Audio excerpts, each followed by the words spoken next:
Hey, welcome to Trauma Healing for Christian Women. I'm Michelle Croyle, a licensed professional counselor in Pittsburgh, Pennsylvania, and also an EMDR certified clinician. I'm glad you're listening in today, and we're going to talk about why you do not have to throw yourself under the bus when you have feelings or body sensations that you think you shouldn't have. So this has come up at least 3 times in the past 2.5 weeks or so as I've worked with clients. And so I thought it was worth speaking to again on the podcast. I know I've addressed it before, but you may be a newer listener or maybe you've forgotten. It never hurts to be reminded. And especially since, you're a Christian woman listening to this trauma healing podcast. And so the majority of us as Christians, right, we want to do well by God. We don't want to sin. We want to fight the good fight, do things right. We don't want to cause trouble, make waves, do anything that's going to rock the boat for anybody else. We are highly responsible. We're highly motivated to be the best that we can be. And sometimes that backfires when it comes to taking care of ourselves. And so I really want to tell you today, if you get any other message from this, that's a bonus. But here's the message I want you to take from this. Don't throw yourself under the bus. And here's what I mean by that.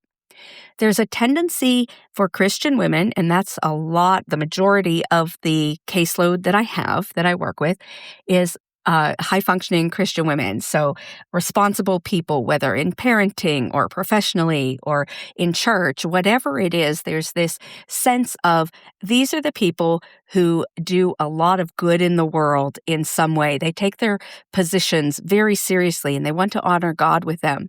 But then they end up with some body sensations or some emotions that don't feel so pleasant, like maybe feeling angry or maybe feeling disgusted or maybe feeling overly responsible for someone else's stuff and feeling like their body's tense or tight or too stressed and just blowing past it, going, I shouldn't feel that way, or maybe that's sinful to feel that way, or this isn't helpful, so I don't want to look at it, and let's just blow by it. That's what I mean by throwing yourself under the bus. So right now, what I want you to do is to consider the ways that you deny your own reality. Do you say things to yourself like, I shouldn't feel this way? This isn't okay to feel this way. I'm not pleasing God when I feel this way. I need to just keep moving, ignore this, fight it, pretend it doesn't exist, minimize it. Do you do any of that in your everyday life? And if you do, I want to invite you to please lovingly care for yourself and stop throwing yourself under the bus. What I mean by that is when your body sensations tell you something, like I am stressed, or when your emotions tell you something, like I am angry, instead of dismissing them or trying to get past them or correct them or deny them or downplay them, I want you to instead decide right now that you will honor them. And what I mean by that is not to serve them over God, not to let them rule you or your actions, but that you can honor that they are there and that they're telling you some form of information that is trying to be helpful to you in some way. So if you are feeling angry, you likely are feeling angry because someone brushed up against a value system you hold, something was not okay with you, someone crossed a boundary, something hurt somebody that you care about or love, or something you care about or love, and you got angry. It was not right. It was not okay. And that anger tells you something has been violated that does not allow me to agree with it. And so I need to do something with this feeling. Now, that feeling does not mean you go out and just take everybody out with shouting and yelling or a gun or anything like that. It's just simply, I'm aware that this is not okay with me and I feel strongly about it. That anger is coming as a righteous anger for some reason. What you do with it is your responsibility and how you serve God or please God or do something sinful or not or something neutral. But the important piece here is that having the feeling is not sin. Same with body sensations. I shouldn't be so stressed. I'm doing what God's calling me to do. But are you stressed? If you're actually stressed because you're heading up every committee at church, taking 3 kids in 3 different directions to sporting events, job stress is breathing down your neck and with all the to-dos, you are stressed. So denying that you're taking on too much and that it's causing stress on your body is not actually being truthful with what is. So those are just some examples of how you can honor what's actually happening. If you're stressed, for instance, in this example, that doesn't mean that you have to give up being a parent who has her kids involved in stuff or give up doing what God has you doing at church. It means what would be helpful is to honor the fact that maybe your body is telling you it's time to make some choices, to allocate time for rest, to move some things around in your schedule so someone else can help you out, to find a way to better manage the tasks that are before you or to, delegate them out. There's something to honor in your body sensations, in your emotions. They are giving you information for a reason. And if something doesn't feel okay, it's because something is not okay, most likely, at least the way you're feeling. And if you're not feeling okay about something, instead of throwing yourself under the bus and just letting it get run over and never paid attention to again, I want you instead to say, I'm listening. I'm listening, body. I'm listening, emotions. And asking them, what are you trying to tell me? What is out of whack here? What is not okay? What am I sensing? What is truth? You denying that you're having these unpleasant feelings or body sensations is not truth. It's only truth of your denying them or minimizing them or trying to not look at them. It's not telling the truth that you are having them. Having them is not sin. God made your body to have these sensors for a reason. He made muscle tension and relaxation and your nervous system and your emotions and your thoughts and your ability to take action and to do the right thing. He made them all for a reason. You get to choose to notice what's going on and honor it as valid information. And then you can decide what to do with that information. But please don't throw the information under the bus. The information, just because it doesn't feel good or is unpleasant, does not mean you're sinning. And it does not mean that it needs to be avoided or corrected. It's merely information. And that information tells you a lot about your experience.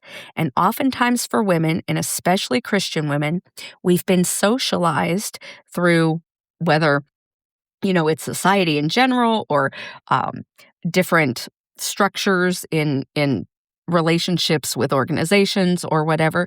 We've been socialized oftentimes, even from parents or grandparents or school or whatever, that girls shouldn't make waves. Girls should care about others and, not make so much of a scene about themselves. Girls should know how to kind of defer or shouldn't be complicated or messy or else they're being too much. Those are things that are not helpful. You can be absolutely an appropriate, empowered Christian woman and notice your thoughts, notice your feelings, notice your body sensations, and honor them and choose what to do with them. You don't have to deny them and pretend they don't exist in the name of being a good Christian or being a good woman or being a good mom or being a good worker or being a good daughter or whatever have you. You're not bad. You're simply human, and God made you human. He did not make you a god. He made you human, and therefore you're having a human experience. And having a full human experience means allowing yourself to welcome all parts of you, including your emotions and your body sensations, as giving you information about your life, about the circumstances you're in, about the people you're around, about the responsibilities you're taking on, what's too much, what's not enough, what's helpful, what's not, where boundaries have been crossed or things that are right or wrong have been shifted. And so that is all I wanted to say today, is that you're not sinful for noticing that something is not okay, and that something feeling unpleasant, whether an emotion or a body sensation, does not mean that you are sinful. It's just information that you are having input, and you can notice that, and God honors you. You can bring that to Him. You can tell Him the deepest thoughts, fears, feelings, everything, and He will walk through it with you.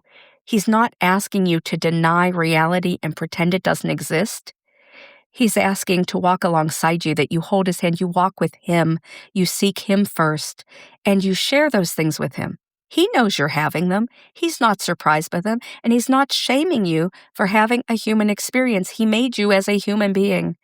And so I hope that's helpful today, to take some of that weight, some of that shame, some of that guilt, some of that kind of stuck with nowhere to go, if you feel like you can't actually be honest about where you are and what you're experiencing, off the table, so that you no longer throw yourself under the bus. Now, I would love to work with you if you are looking for a therapist, a good Christian trauma therapist who does deep work and can help you go after specific targets in your work. I can do that with EMDR, internal family systems, somatic experiencing. You don't have to know what all that means, or maybe you've done all the research and you know what all that means. But what it basically boils down to is, I love working with Christian women to help them get unstuck from the things that are keeping them in bondage, because life's too short to live in bondage, and Jesus has come to set you free. And there are so many great things that happen in the therapy room. I am focusing on therapeutic intensives right now, which means that women come to work with me over the course of 2 or 3 days for 3 to 5 hours at a time. And we really dig in deep. We take a look at the whole picture of what your experience has been. We look at the roadblocks. We look at the things you'd like to overcome, what you would like to heal and feel better about, what you'd like to have more strategy and tools for. And then we decide on a treatment plan. And instead of months or years of weekly therapy where you have to start and stop the process, we're allowed to give you this space where you can sit and process and honor your thoughts, your feelings, your experiences, and figure out what your system's trying to do to heal. And bring the Holy Spirit into that, bring God into that, bring prayer into that, bring support and encouragement into that, bring tools into that. If that sounds like something you've been longing for, I invite you to reach out for a free 15-minute consult with me. I would love to hear what's going on in your world and see if a therapeutic intensive could be a good fit for you. And if you'd like to do that, you may sign up for a free consult by going to calendly.com/Michelle Croyle, MICHELLECROYLE. Yes, there's a lot of L's and E's in my name. And set up your free consult, and I'd love to talk with you. You can also get a free resource about more about trauma and its effects, and how to look at it and consider some things that, like, we're just never taught about it, like, unless you go to therapy school and specialize in trauma treatment. So if either of those would be helpful, you can also find the link to set up the free consultation in the show notes, or sign up for that download of that freebie for you. And I hope this was helpful. If it was, please share with friends that could benefit from it. Like it, review it. I'd love to expand the reach so that other people can get the help that they need to. Thanks for listening in today. I hope you'll listen in next week. Talk to you then.